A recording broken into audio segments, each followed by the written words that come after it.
नमस्कार मेरे प्यारे साथियों। मैं डीपी आज आज़ादी के अमृत महोत्सव के उपलक्ष्य में आप लोगों के सामने एक नए वीडियो के साथ हूँ। आशा है कि इस वीडियो का कंटेंट आप लोगों को पसंद आएगा। आप इसे लाइक करेंगे और हमारे इस चैनल को सब्सक्राइब भी करेंगे। तो ये फ़ोटोग्राफ आप देख ही रहे होंगे। ये फ़ोटोग्राफ है महान स्वतंत्रता सेनानी, क्रांतिकारी चंद्रशेखर आज़ाद का। चंद्रशेखर आज़ाद जो 27 फरवरी 1931 को बलिदान जिन्होंने अपने आप कर दिया था इस देश के लिए, तो यह वीडियो इन पर नहीं है बल्कि इनके बलिदान में सहयोग कराने वाले व्यक्ति के ऊपर है, जिसने कि मुखबिरी करके इनको पकड़वाया था। और कैसे कैसे उसके साथ क्या हुआ था आप लोग ये समझिए। तो बहुत ज़्यादा इधर उधर की बात न करते हुए सीधे कंटेंट पर आता हूँ कि इनकी मुखबिरी असल में किया था वीरभद्र तिवारी ने। किसने? वीरभद्र तिवारी ने किया था। हुआ ये था कि 24 फरवरी को सीआईडी का एक दरोगा था शंभुनाथ, वो वीरभद्र के को जो है पकड़ा और रात को 11 बजे करीब रात के वक्त मिला उनसे।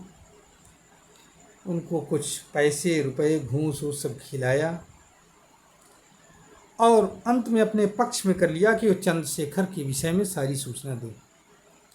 लेकिन इस वीरभद्र के ऊपर जाने से पहले आप ये जान लो कि काकोरी बम कांड में वीरभद्र चंद्रशेखर का साथी था।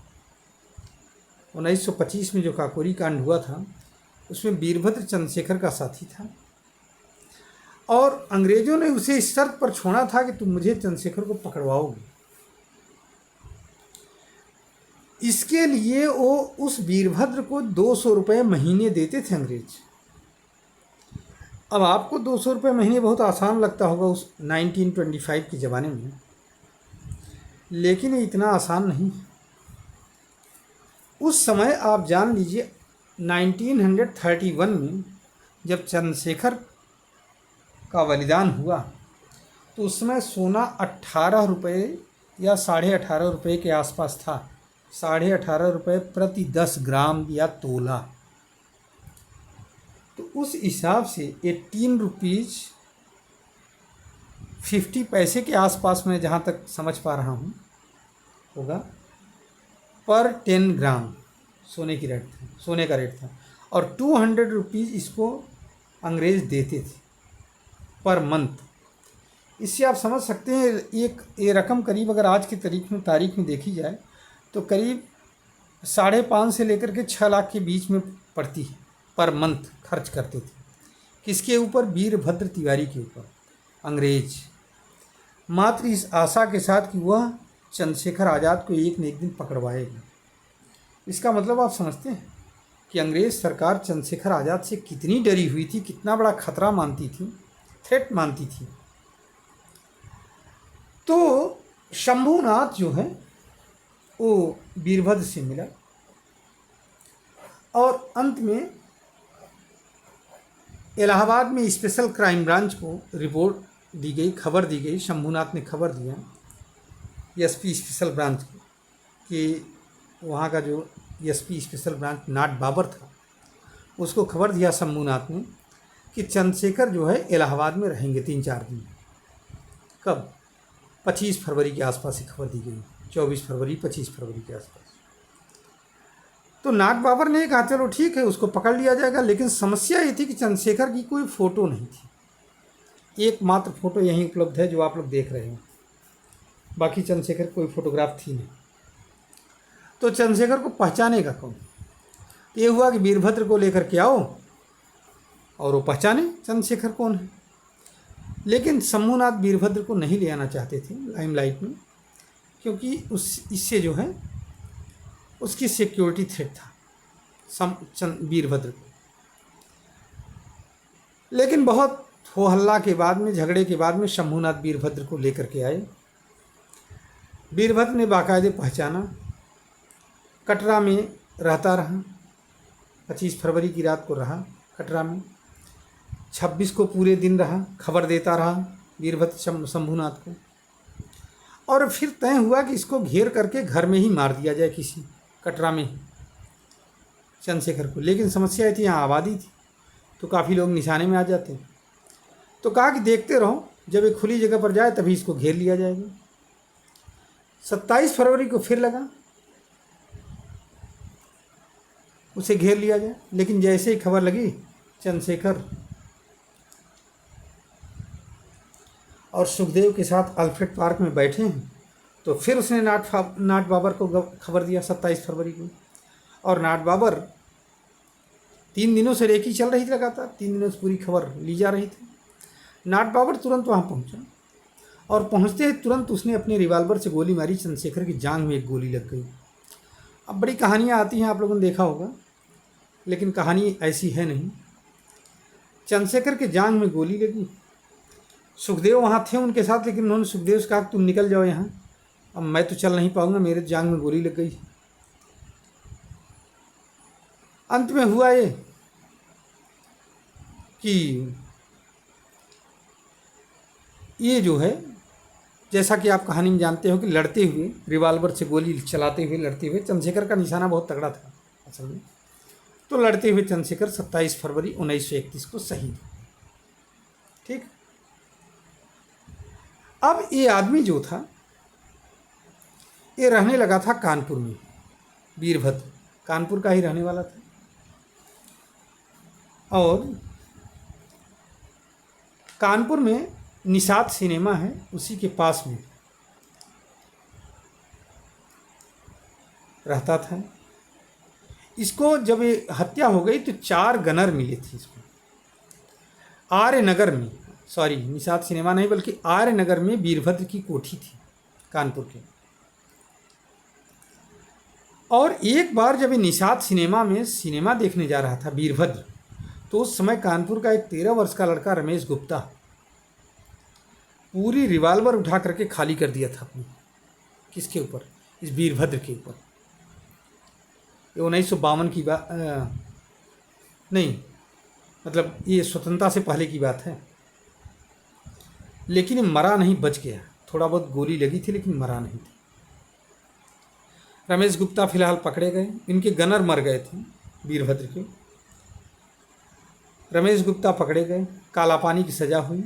लेकिन जब सन 47 में देश स्वतंत्र हो गया तो उनको छोड़ दिया गया था। वापस आने के बाद में आर्यनगर में वीरभद्र की कोठी थी, वहाँ वीरभद्र को संदेशा भिजवाया कि चंद्रशेखर का सपना तो पूरा हो गया है, देश आज़ाद हो गया है, लेकिन मेरा गुस्सा ठंडा तो हुआ है, लेकिन अभी इतना ठंडा नहीं हुआ है। अगर तुम मेरे आंखों के सामने डायरेक्टली आ जाओगे तो मैं तुम्हें छोड़ूंगा नहीं, मार दूंगा। ठीक है। और उन्होंने ये भी कहा रमेश गुप्ता ने कि अब मेरे पास लाइसेंसी रिवाल्वर है और हमें रिवाल्वर की कोई चिंता भी नहीं। रमेश बाबू मंडी में रहते थे और आर्यनगर से आप जो लोग जाने वाले होंगे जानते हैं कि स्टेशन का जो मेन रास्ता है वो मंडी से ही होकर के जाता था। तो वीरभद्र कभी सीधे मंडी से होते हुए स्टेशन नहीं गया, वो हमेशा गलियों से जाता था। बाद में रमेश की गुमनामी में मृत्यु हो गई, वो कभी पेंशन के भी हकदार नहीं बने। आपको मालूम होना चाहिए। अब ये थी कहानी रमेश गुप्ता की और वीरभद्र के मक्कारी की। लेकिन आपको एक बात और मालूम होना चाहिए कि वीरभद्र जैसे देश स्वतंत्र हुआ तो 1952 में क्या हुआ मालूम है? कांग्रेस के सहयोग से वीरभद्र तिवारी उरई टाउन एरिया का पहला चेयरमैन बना। उरई जालौन, ये झांसी के पास एक जगह है उरई जालौन, तो वहाँ के टाउन एरिया का पहला चेयरमैन वीरभद्र तिवारी बना था। और ये वीरभद्र तिवारी कौन था? चंद्रशेखर आज़ाद का हत्यारा। ठीक है।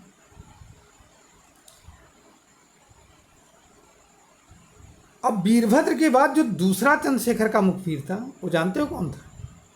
आप लोगों को मालूम नहीं होगा। यशपाल राइटर। ये जो यशपाल राइटर था ये वामपंथी साहित्यकार था। ठीक है। लखनऊ के काफ़ी हाउस पर भी काफ़ी दिनों तक कब्जा किए हुए था। ये भी चंद्रशेखर का मुखबिर था, लेकिन इसका नाम कहीं नहीं आता। वीरभद्र तिवारी का नाम कहीं नहीं आता। बस इतना ही नाम हर जगह हम लोग पढ़ते हैं कि चंद्रशेखर आज़ाद को अल्फ्रेड पार्क में गोली मारी गई। उन्होंने अपनी लाइसेंसी रिवाल्वर से गोली मारकर आत्महत्या कर लिया था। यही तो मिलता है जब पुलिस से घिर गए थे। लेकिन न तो वीरभद्र के विषय में कहीं कोई वो मिलता है, न यशपाल के विषय में। अब यशपाल के विषय में जानकारी कैसे मिली, ये मैंने जो आपको विवरण दिया, ये आप लोग परेशान न होइए, एक किताबों में मिल जाएगा, ठीक है। और बहुत दूर आपको परेशान होने की ज़रूरत नहीं है। एक किताब है चंद्रशेखर आज़ाद और उनके दो गद्दार साथी, ठीक है। इसमें से एक थे वीरभद्र तिवारी और दूसरे थे यशपाल जैसे साहित्यकार। और ये धर्मेंद्र गौड़ ने किताब लिखा है, अभी भी ये किताब उपलब्ध है, आप लोग पढ़ सकते हैं। यशपाल के विषय में जब उसने लिखा, एक एक लेटर को धर्मेंद्र गौड़ ने जब जारी किया, ठीक है, तो धर्मेंद्र गौड़ के ऊपर इन्होंने बाद में वो किया था, कहा था कि हम आपके ऊपर मुकदमा कर देंगे, लेकिन बंदा मुकदमा कभी नहीं किया। यशपाल को बाद में पद्म पुरस्कार भी मिला, ठीक है। तो सवाल यहाँ पर यही है कि इस तरह के हमारे भारतवासी थे जिनको हमने सम्मानित किया। अब पता नहीं किस उद्देश्य से ये सब चीज़ें किया जाता था, ये तो भगवान ही जाने। ये आप लोगों पर निष्कर्ष छोड़ता हूँ कि ये चीज़ क्यों किया जाता था कि वीरभद्र तिवारी जैसे लोगों को चेयरमैन बना दिया जाता था, यशपाल जैसे लोगों को पद्म पुरस्कार दे दिया जाता है, लेकिन धर्मेंद्र गौड़ को कभी कोई सम्मान नहीं दिया जाता, रमेश गुप्ता को कभी कोई नाम नहीं आता। क्या कारण, ये आप लोगों पर छोड़ता। कल चंद्रशेखर आज़ाद के ऊपर एक वीडियो और बनाऊंगा और उसमें कुछ थोड़ी सी बातें इनकी और रहेंगी। आशा है कि ये कंटेंट मैं इतने पर ही समाप्त कर रहा हूँ क्योंकि लंबा खींच रहा है। आशा है कि ये वीडियो आपको पसंद आएगा। जय हिंद, जय भारत, धन्यवाद। भारत माता की जय, वंदे मातरम। आप लोग हमारे चैनल को सब्सक्राइब करिए और इस वीडियो को लाइक करिए। नमस्कार।